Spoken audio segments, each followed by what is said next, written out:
Good afternoon, Commissioners. Today I'd like to bring to your attention a potential fraud on an enormous scale happening in your county. There's now clear evidence of NASA using numerous methods to grossly mislead the public about astronauts being on the International Space Station. During interior ISS scenes from NASA's own live feed, the use of wires, harnesses, green screens, and virtual reality have been detected to achieve the appearance of a weightless environment. Examples of this include astronauts fading in and out of the screen, green screen glitches, grabbing objects that aren't really there, pulling on invisible wires, getting tangled in their harnesses, and even astronauts appearing out of thin air. This begs the obvious question. If they're really up there, why are they using Hollywood techniques to fake the footage? Now, unfortunately, I can't show you these clips in here today, but I will be sending them to you. Outside the International Space Station, during spacewalks, air bubbles have been recorded on numerous occasions. How is it possible for air bubbles to be present in the vacuum of space? I once questioned astronaut Scott Kelly about this phenomenon. His body language and answers only created more questions. In 2013, astronaut Luca Parmitano nearly drowned during a spacewalk when his helmet filled with water. This happened again just last year. Air bubbles, helmets filling with water, and drowning. Are they in space or are they underwater?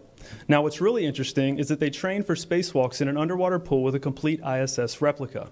Now, surely they aren't filming these spacewalks in an underwater pool and then editing them to appear if they're in space, because that sure would be something, wouldn't it? I'm calling on the Brevard County Commissioners to open a full investigation into NASA's fraudulent practices and use of taxpayer dollars. It costs NASA $3 billion per year to operate the ISS, and if they don't have a darn good explanation as to why they're faking these videos, I and the public would like a darn good explanation as to where our tax money is going. And if they are indeed faking the funk, it is our duty to expose and eliminate this fraudulent and astronomically wasteful ISS program. And look, I know what you're all thinking.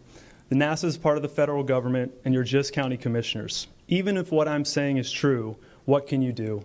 But let me remind you, not only is this happening in your county, as public officials, you have the platform and the ability to make a statement or hold a press conference, alerting the public, state, and federal authorities to investigate further.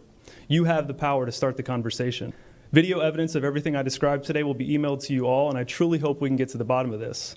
I look forward to the day that $3 billion annual budget is put towards our veterans, our homeless, maybe some of that mental health stuff the young lady just spoke about, and the revitalization of Brevard County.